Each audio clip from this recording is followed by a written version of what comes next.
പത്തനംതിട്ടയിലും ഇക്കുറി ഈ പറഞ്ഞതുപോലെ വലിയ ആത്മവിശ്വാസം UDF നുണ്ട് എന്നുള്ളതാണ്.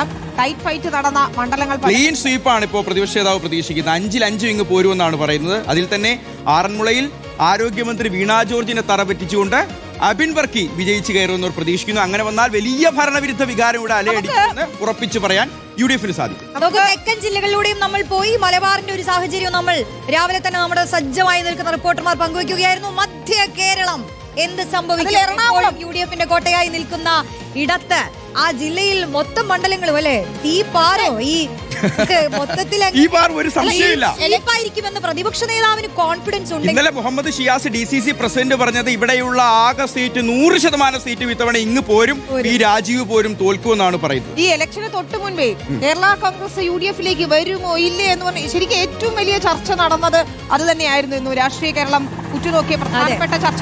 നമ്മുടെ ഹെലികോപ്റ്റർ വരുന്നു, കൊച്ചിയിലേക്കാണ് നമ്മൾ പോകുന്നത്. പറഞ്ഞതുപോലെ മുഹമ്മദ് ഷിയാസ്, KJ മാക്സി, സേവ്യർ ആണ് ഉള്ളത് NDA സ്ഥാനാർത്ഥി. അതിൽ ഷിയാസിന് വലിയ കോൺഫിഡൻസ് ഉണ്ട്. ഒരുപക്ഷെ ഈ എറണാകുളത്താണ് സ്ഥാനാർത്ഥി പട്ടിക പ്രഖ്യാപിക്കുന്നത് കീറാമുട്ടിയായി നിന്നതും കൊച്ചി മണ്ഡലം മാക്സിമം വോട്ടുകൾ പറഞ്ഞുകൊണ്ട് DCC പ്രസിഡന്റിനെ തന്നെ ഇറക്കി വൻ വിജയ പ്രതീക്ഷയിൽ നിൽക്കുമ്പോഴാണ് തൃപ്പൂണിത്തുറ മണ്ഡലത്തിൽ എന്ത് സംഭവിച്ചു എന്ന് ചോദിച്ചാൽ അവിടെ ഉണ്ണികൃഷ്ണൻ തൊട്ടപ്പുറത്തെ വൈപ്പിൻ മണ്ഡലത്തിൽ നിന്ന് തൃപ്പൂണിത്തുറയിലേക്ക് വരുന്നു.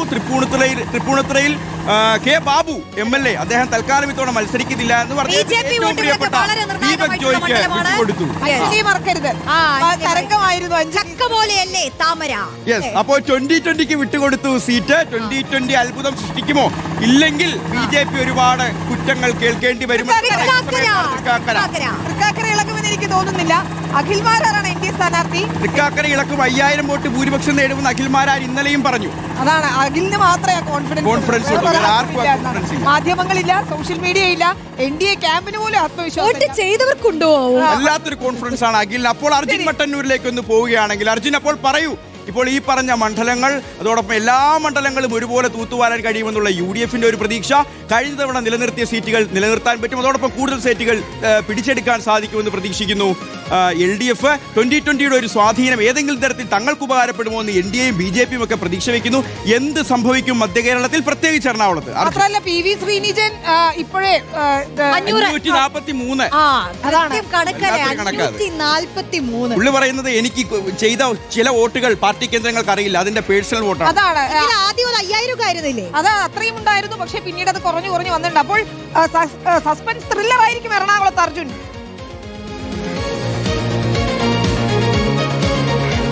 Good morning all. എന്തായാലും സസ്പെൻസ് ത്രില്ലർ ആയിരിക്കും മധ്യ കേരളത്തിലടക്കം ഉണ്ടാവുക എന്ന് തന്നെയാണ് പ്രതീക്ഷിക്കുന്നത്. കടുത്ത പോരാട്ടം നടക്കുന്ന നിരവധി മണ്ഡലങ്ങൾ എറണാകുളം ജില്ലയിൽ അടക്കമുണ്ട്. ഞാൻ നിൽക്കുന്നത് കുസാറ്റിലാണ് എറണാകുളം ജില്ലയിലെ പ്രധാനപ്പെട്ട 6 മണ്ഡലങ്ങൾ. 6 മണ്ഡലങ്ങളുടെ വിധി അറിയാൻ കഴിയുന്നത് കുസാറ്റിലെ വിവിധ കൗണ്ടിംഗ് സ്റ്റേഷനിൽ നിന്നാണ്. അതിൽ ഇപ്പോൾ കാണുന്നത് കൊച്ചി മണ്ഡലത്തിന്റെ വോട്ടുകൾ എണ്ണുന്ന സ്ഥലമാണ്. അത് കുസാറ്റിലെ സെമിനാർ കോംപ്ലക്സിലാണ്. അതോടൊപ്പം തന്നെ കുസാറ്റിനുള്ളിലുള്ള പല ഭാഗങ്ങളിൽ ഇത്തരത്തിൽ ഓരോ മണ്ഡലങ്ങളുണ്ട്. കൊച്ചിയുണ്ട്, തൃക്കാക്കരയുണ്ട്, തൃപ്പൂണിത്തുറയുണ്ട്, കളമശ്ശേരിയുണ്ട്, വൈപ്പിനുണ്ട്, എറണാകുളമുണ്ട്. ഇങ്ങനെ 6 മണ്ഡലങ്ങളാണ് കുസാറ്റിൽ എണ്ണുന്നത്. ആകെ എറണാകുളം ജില്ലയിൽ 3 കൗണ്ടിംഗ് സ്റ്റേഷനുകളാണ് ഉള്ളത്. അതിലൊന്ന് കുസാറ്റാണ്, മറ്റൊന്ന് ആലുവ UC കോളേജാണ്, മറ്റൊന്ന് കോതമംഗലം MA കോളേജാണ്. ഇതിൽ ഏറ്റവും പ്രധാനമായി മത്സരം നടക്കുന്ന 4 മണ്ഡലങ്ങൾ, അതായത് കളമശ്ശേരി, കൊച്ചി, വൈപ്പിൻ, അതോടൊപ്പം തന്നെ തൃപ്പൂണിത്തുറ, ഈ 4 മണ്ഡലങ്ങൾ ഈ കുസാറ്റിലാണ് എണ്ണുന്നത്. ഇത്തവണ വാശിയേറിയ പോരാട്ടം നടക്കുന്ന 4 മണ്ഡലങ്ങളാണ്. പൊതുവേ UDF കോട്ട എന്നാണ് എറണാകുളം ജില്ലയെക്കുറിച്ച് പറയാറ്. പക്ഷേ കഴിഞ്ഞ നിയമസഭാ തെരഞ്ഞെടുപ്പിൽ 14-ൽ 5 സീറ്റുകളാണ് LDF നേടിയത്. സ്വാഭാവികമായും ആ 5 സീറ്റുകളും ഇത്തവണ തിരിച്ചു പിടിക്കുമെന്നാണ് UDF പറയുന്നത്. അത്തരത്തിൽ പ്രതിപക്ഷ നേതാവിന്റെ ജില്ല കൂടിയാണ്. 14-ൽ 14 സീറ്റുകളും ഇത്തവണ UDF നേടുമെന്നവർ ഉറപ്പിച്ചു പറയുന്നുണ്ട്. അതേസമയം 3 മുതൽ 6 സീറ്റുകൾ വരെ നേടാമെന്നാണ് LDF കണക്ക്. ഇതിൽ സിറ്റിംഗ് സീറ്റുകളായ കളമശ്ശേരിയും കൊച്ചിയും വൈപ്പിനും കോതമംഗലവും കുന്നത്തുനാടും LDF പിടിച്ചു നിർത്താൻ കഴിയുമെന്നാണ് ഏറ്റവും പ്രധാനപ്പെട്ട കാര്യം. പ്രത്യേകിച്ച് പ്രധാനപ്പെട്ട കാര്യം ഈ 2020 സാന്നിധ്യമാണ്. 2020 ഇത്തവണ NDA പ്രവേശനം നടത്തിയ ശേഷമുള്ള ആദ്യ നിയമസഭാ തെരഞ്ഞെടുപ്പ്.